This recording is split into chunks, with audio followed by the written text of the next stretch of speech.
Saturn के rings गायब हो रहे हैं। यस, नासा की एक रिपोर्ट के अकॉर्डिंग सैटर्न हमें मार्च 2025 तक कुछ ऐसा दिखने वाला है, जो कि नासा ने खुद कंफर्म किया है ये कहकर कि सैटर्न के रिंग्स हम पृथ्वीवासियों के लिए पूरी तरीके से अदृश्य होने वाले हैं। विच बेसिकली मीन्स वो रिंग्स जो सैटर्न की करोड़ों सालों से पहचान रहे हैं, जिन्हें एक चीट कोड की तरह यूज करके एक नर्सरी का बच्चा तक सैटर्न को सही से पहचान पाता था out of all the other planets, वो रिंग्स ही अब गायब होने वाले। पर आखिर कैसे?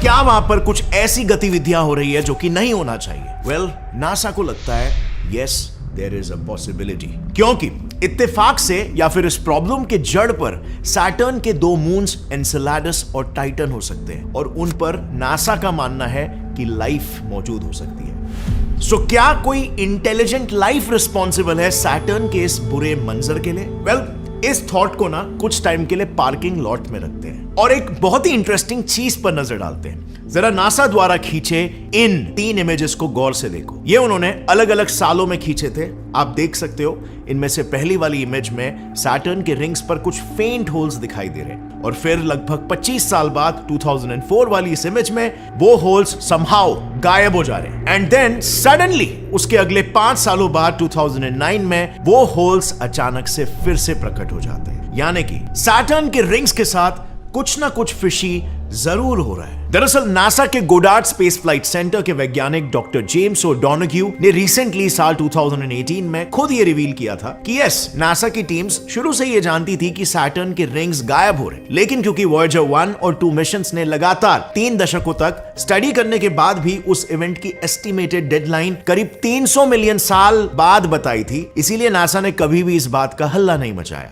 लेकिन इसके बाद बढ़ते फैसिनेशन की वजह से नासा ने जुपिटर और सैटर्न को सेपरेटली स्टडी करने के लिए फिर एक नए डेडिकेटेड मिशन को प्लान किया called Cassini, and liftoff of the Cassini spacecraft on a billion-mile trek to Saturn. And it was this mission जिसने सैटर्न के रिंग्स को लेकर एक मेजर अलार्म रेज किया। कैसिनी मिशन से मिले डेटा ने बताया कि सैटर्न के रिंग्स में जो होल्स बन रहे हैं वो एक ऐसे अनोखे डिस्ट्रक्टिव फिनोमिनन की वजह से बन रहे हैं जो अगले 300 मिलियन सालों में नहीं बल्कि 3 गुना जल्दी अगले सिर्फ 100 मिलियन सालों में ही सैटर्न के सभी रिंग्स को निगल लेगा। तो फिर अब नासा क्यों बोल रहा है कि 2025 तक सैटर्न के रिंग्स गायब होने वाले हैं? वेल, कुछ देर में आपको पूरी कहानी समझ में आएगी, बट उससे पहले 2004 में जब कैसिनी लॉन्च हुआ था और कुछ समय बाद सैटर्न तक पहुंचा, तब नासा ने देखा कि सैटर्न के रिंग्स मेजरली वाटर और आइस के पत्थरों के बने हुए। ये में भी आपको पहले से पता होगा, लेकिन उन्होंने फिर इसके बाद ये डिस्कवर किया कि वो रिंग जो उस बर्फीले पानी का बना है वो तेजी से बारिश के रूप में सैटर्न पर बरस रहा है।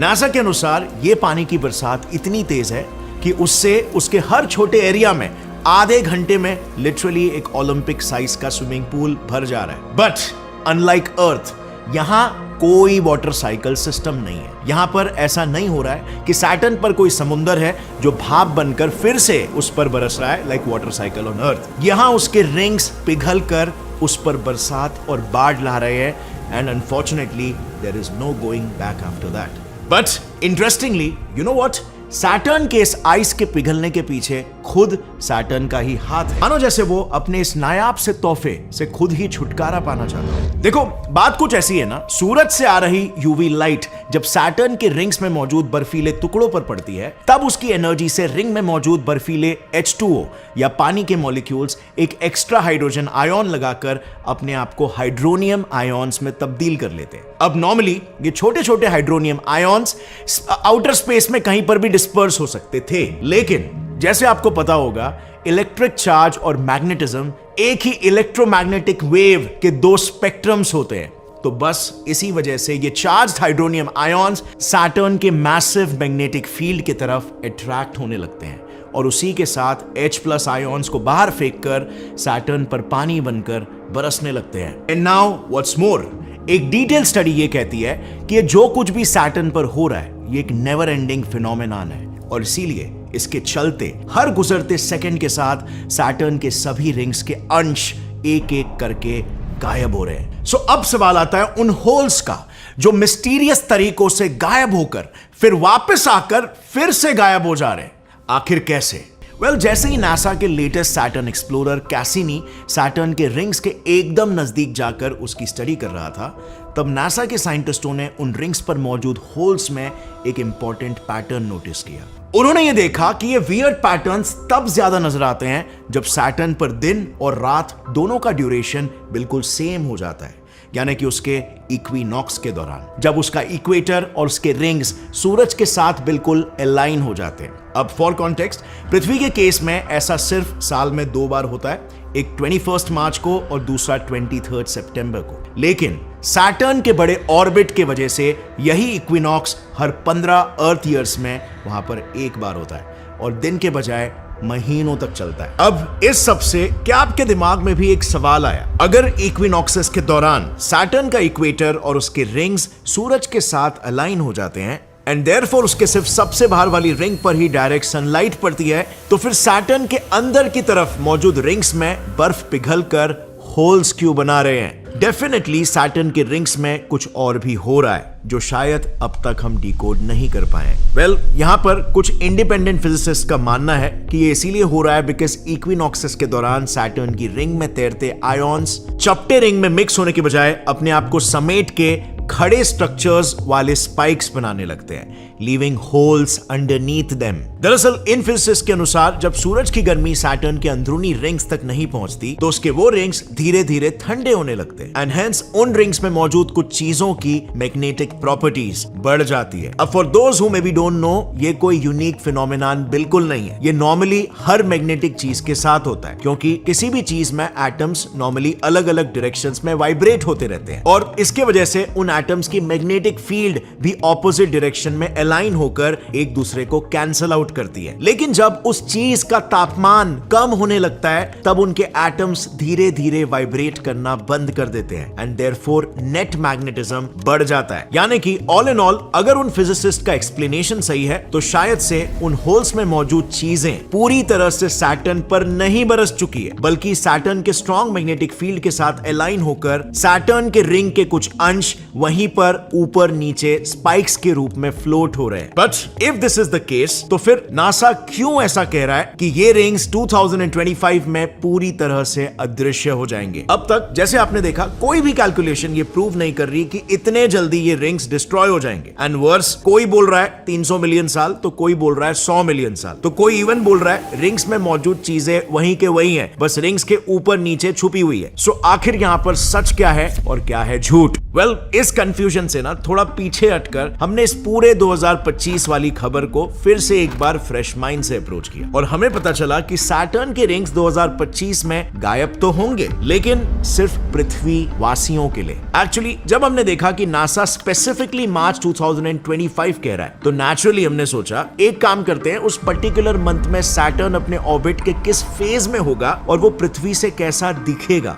ये जरा ढूंढते हैं। एंड जैसे ही हमने ये देखा, एवरीथिंग वाज क्रिस्टल क्लियर। दरअसल मार्च 2025 में सैटर्न का इक्वेटर सूरज और पृथ्वी के साथ एकदम परपेंडिकुलरली अलाइन होने वाला है। इसका मतलब हमें पृथ्वी से सैटर्न के रिंग्स कुछ ऐसे दिखेंगे जैसे हम किसी चपटे पेपर को उसके साइड से देख रहे हैं। एंड नाउ जस्ट कंसिडर, अगर आप एक चपटे पेपर को साइड से देखोगे और वो भी एकदम दूर से, तो आपको क्या दिखेगा? बिल्कुल कुछ भी नहीं। वो पेपर सॉर्ट ऑफ आपके लिए ऑप्टिकली गायब हो जाएगा। और यही सेम सैटर्न के रिंग्स के साथ भी हो रहा है, क्योंकि सैटर्न हमसे इतना दूर है कि एक इंसान के वहां तक पहुंचने से पहले दूसरा इंसान चांद को 18 बार छूकर लौट आएगा। और इसी सेम फिनोमेनन के चलते नासा वालों ने ऐसा कहा कि मार्च 2025 को सैटर्न के रिंग्स पृथ्वी से दिखना बंद हो जाएंगे कुछ समय के लिए। But still let's not forget, 100 million सालों में ये रिंग्स पूरी तरह से डिस्ट्रॉय भी हो जाएंगे और वाकई में गायब हो जाएंगे। अब आते हैं हमारे इस वीडियो के आखिरी और कई व्यूअर्स के सबसे फेवरेट सवाल पर। मैंने शुरुआत में कहा था सैटर्न के 2 मून्स में एलियन लाइफ होने की पॉसिबिलिटी है। ऐसा आखिर क्यों? और क्या इंटेलिजेंट एलियन लाइफ वहां पॉसिबल है? तो देखो, रिसेंटली नासा के साइंटिस्टों को सैटर्न के 2 मून्स एनसेलैडस और टाइटन पर कुछ बहुत ही स्पेशल कंपाउंड्स मिले जो सेल मेम्ब्रेन्स से मिलते जुलते स्ट्रक्चर्स बनाकर वहां पर यूनिक जीवन की शुरुआत कर सकते हैं। देखो आज से 3 से 4 बिलियन साल पहले पृथ्वी पर भी एग्जैक्टली सेम यही चीज हुई थी। उन दिनों सबसे पहले कोएसरवेट नाम के कुछ मॉलिक्यूल्स बने थे और फिर उन मॉलिक्यूल्स ने सेल मेम्ब्रेन्स जैसे शुरुआती लाइफ स्ट्रक्चर्स बनाए थे, जिसके बाद ही कॉम्प्लेक्स डाइवर्स लाइफ पैदा हो पाई। देखो सेल मेम्ब्रेन्स के बिना एक सेल बन ही नहीं सकता, क्योंकि सेल मेम्ब्रेन सेल की दीवार होती है जो सेल के अंदर के एलिमेंट्स को इंटैक्ट रखती है ताकि अंदर रिएक्शन हो सके और लाइफ को फॉर्म होने के लिए एक स्टेबल एनवायरनमेंट मिले। अब सैटर्न के मून्स के केस में वहां पर साइंटिस्टों को कार्बन और नाइट्रोजन से बने एक्रिलोनाइट्राइल नाम के कुछ कंपाउंड्स मिले और नासा का ये कहना है कि ये कंपाउंड्स कोएसरवेट की ही तरह एक साथ आकर सेल मेम्ब्रेन्स बना सकते हैं। बिसाइड्स अनलाइक कोएसरवेट्स जिन्हें इस प्रोसेस के लिए पानी की जरूरत पड़ी थी एज अ सॉल्वेंट, एक्रिलोनाइट्राइल्स को मीथेन और ईथेन की जरूरत पड़ती है एज सॉल्वेंट, और इनकी तो सैटर्न के मून्स पर लिटरली नदियां बहती है। So all in all Saturn एक बहुत ही फेवरेबल सिस्टम है एक्रिलोनाइट्राइल बेस्ड सेल सिस्टम को सस्टेन करने का, यानी कि as I said earlier currently तो नहीं लेकिन फ्यूचर में टाइटन और एनसेलाडस पर एक नए प्रकार की एलियन सभ्यता पोटेंशियली इवॉल्व हो सकती है। ग्राउंड तो पूरा तैयार नजर आ रहा है, सिर्फ जरूरत है इनफ टाइम की और साइंटिस्टों की ये थियरी सच साकार होने की। फिलहाल हम बस वेट कर सकते हैं क्योंकि नासा अपने नए ड्रैगन फ्लाई मिशन के तहत 2027 तक टाइटन के सतह और उसके वातावरण की एक डिटेल्ड जांच करने वाला है, जिसके लिए मैं पर्सनली बहुत एक्साइटेड हूं। और ऐसा बिल्कुल होने वाला है कि इस जांच के बाद हमें टाइटन के और भी कई सारे राजों के बारे में पता चले, जस्ट लाइक प्लूटो के केस में हुआ था। जब तक नासा ने प्लूटो पर कोई मिशन नहीं भेजा था तब तक हमारे पास सिर्फ उसकी एक ब्लर्ड इमेज थी और उसके विशेषताओं का भी बस एक ब्लर्ड सा कॉन्सेप्ट था। लेकिन जब नासा ने उसे डिटेल में स्टडी करने के लिए न्यू होराइजन स्पेसक्राफ्ट को भेजा, उसने प्लूटो के कई सारे राज खोले। इस मिशन के तहत उन्हें पता चला कि प्लूटो तो असल में हमारे सौरमंडल का छुपा हुआ टाइम कैप्सूल है। अब उन्हें इस टाइम कैप्सूल से क्या पता चला और इसके साथ साथ न्यू होराइजन ने प्लूटो के कौन से राज खोले, इस पर ऑलरेडी मैंने डिटेल वीडियो बनाया हुआ है जिसे आप यहां पर क्लिक करके देख सकते। फिलहाल के लिए इस वीडियो में बस इतना ही। अगर आपको ये वीडियो पसंद आया तो इसे फ्रेंड्स और फैमिली मेंबर्स के साथ जरूर शेयर करना ताकि उन्हें भी इसके बारे में नॉलेज मिल सके। ऐसे ही क्यूरियोसिटी को इंसाइट करने वाले और नॉलेज देने वाले वीडियोस को आगे भी देखते रहने के लिए सब्सक्राइब कर लो चैनल को and see you next time. Till then as always stay curious and keep learning. जय हिंद।